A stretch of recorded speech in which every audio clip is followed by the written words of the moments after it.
Hey gang, Nismo D21 checking in again with yet another brake tip here for everybody. And this doesn't matter whether you've got V6 or 4-cylinder brakes. It doesn't matter if you've got 4-wheel drive or 2-wheel drive. This is going to work for all of you guys.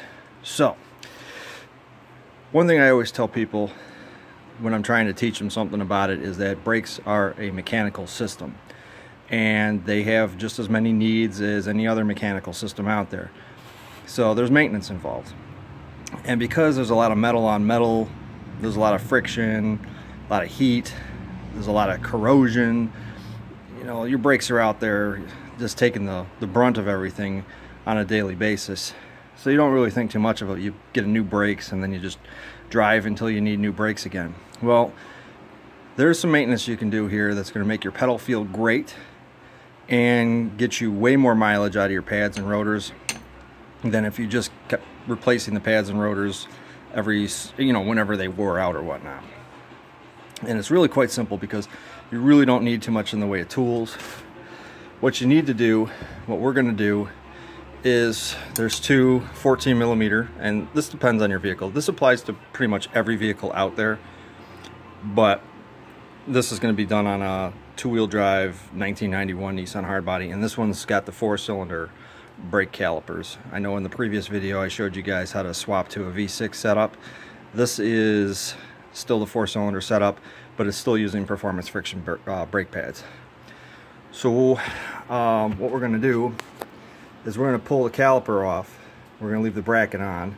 We're going to pull the caliper off, and we're going to pull the sliders out, and then we're going to grease the sliders, make sure that they slide in and out by hand. Your sliders are inside behind this rubber boot right here.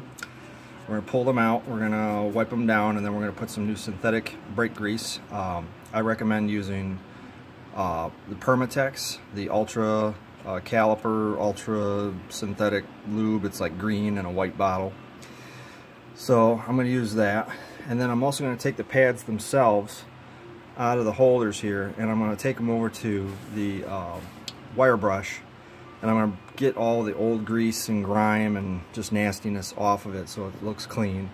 And then I'm going to apply all new grease to the edges of it and then slap it all back together. And I'm going to do this on both sides, and when I'm done, the sliders will slide back and forth. I'll make sure the caliper is good, and that will increase your brake longevity, mainly because the caliper is not hung up. It's not always applying pressure to your rotor. That's the one thing, is that if the sliders don't release, the caliper will never go back to a rest position, and then you're always overheating your rotors because it's always applying more pressure. The more you step on the pedal, it inches it out, but it doesn't pull it back. The trick is it's got to be able to go back and forth, so you're able to spin your rotor by hand at all times. So that's pretty much it. You're just going to need a 14mm wrench, pull your caliper off, pull your sliders out, clean and grease your sliders, clean and grease your pads, slap it all back together, torque it, and then you're done. Real simple process. I recommend doing this every other oil change, so every 7,500 miles. So just, in this case with this truck, because it's off the road in the winter months, that it is it's not, I don't do it more than once a year just because it doesn't see winter anymore, even though it's seen quite a few and it's pretty bad. But yeah, so if you guys have any questions, just leave them down in the comments below. Like, share, and subscribe. This is just another little how-to tip, and hopefully you guys will get some more mileage and have a better feel out of your brake pedal. Thanks for watching. Take care, guys.